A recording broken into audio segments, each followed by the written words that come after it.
Holy is the ultimate gamer. He's earned that name. Holyone. A great guy, and his videos are fantastic. What's to do, YouTube? It's Holyone, and these are going to be the top 10 most disappointing games for me in 2020. And to start off at number 10, we have Carry On, a reverse horror indie game that sounded cool on paper. However, the game turned out to be a convoluted, very boring, not very impactful game in my opinion. And for $20, it was not worth playing.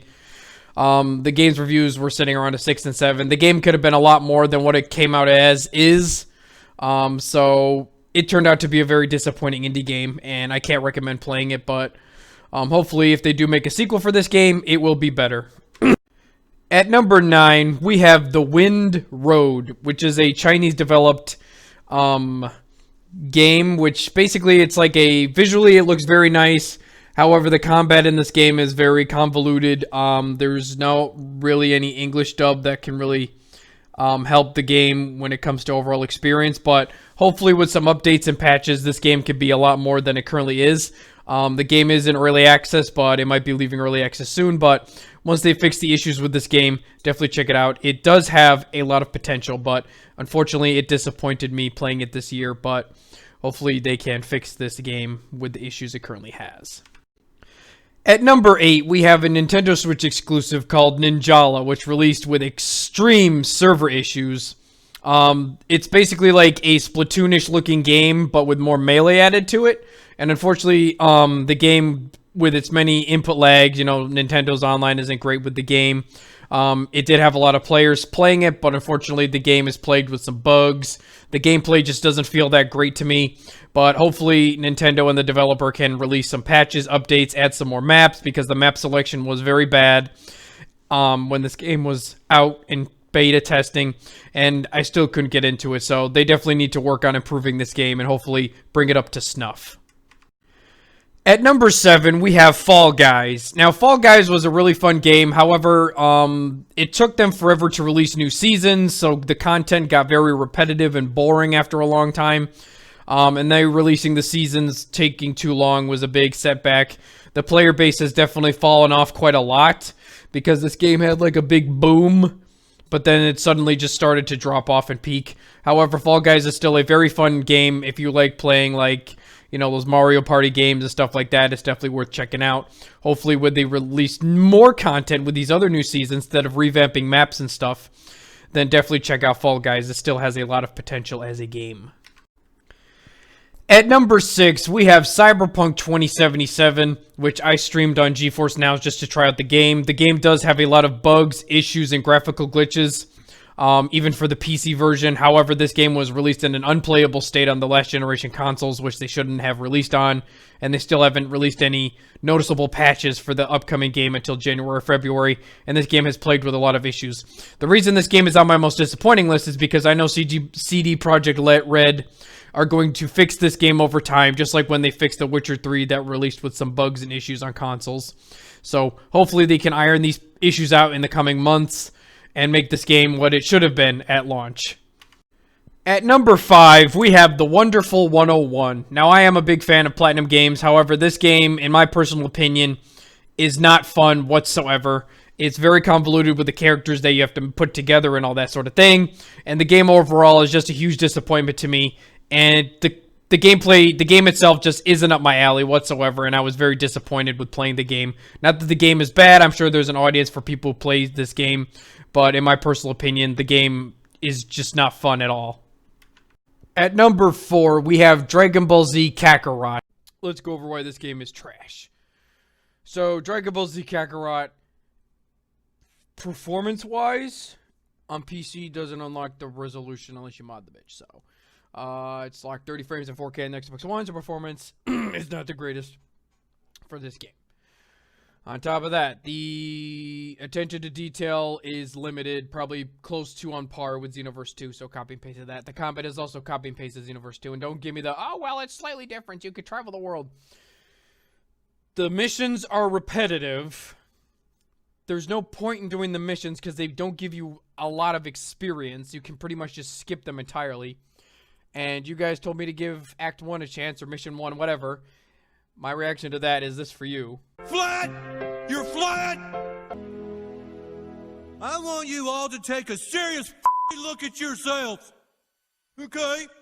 Act 1 was pure dog shit. If two... Corny, bro. This shit is corny as fuck. All this shit is corny. Persona, anime, all that shit is fucking whack, bro. Shit is fucking dead. Y'all niggas is dead. Y'all niggas is walking corpses, walking zombies, yo. Y'all niggas is losers, bro. This shit is trash, yo. Fuck this game. Fuck this garbage, bro. And fuck Kakarot. Yeah, get it through your thick skull. It's not that great. Even as a huge Dragon Ball fan, they are just rehashing a lot of the fight scenes, but then missing out on some of the key fight scenes from the Dragon Ball anime. Like, they're missing a lot of that stuff that wasn't there. Like, they try to make it cool in the cutscenes, and then most of them, I'll say like maybe 5% of the cutscenes actually have good, like, epic moments. The rest is just garbage. So, for a total of a $60 game, this is not worth getting at all.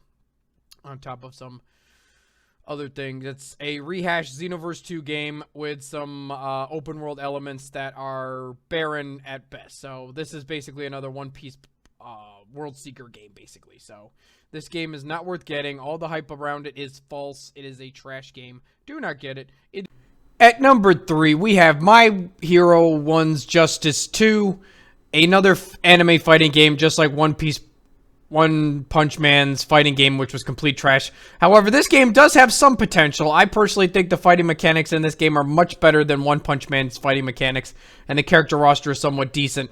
However, the map selection and certain abilities of other characters make this game very disappointing, and I can't recommend playing this game, so hopefully they'll release some new maps for this game and add some more content to it to make it more up to snuff for One Punch Man fighting fans, and better than the first game that came out for this fighting game.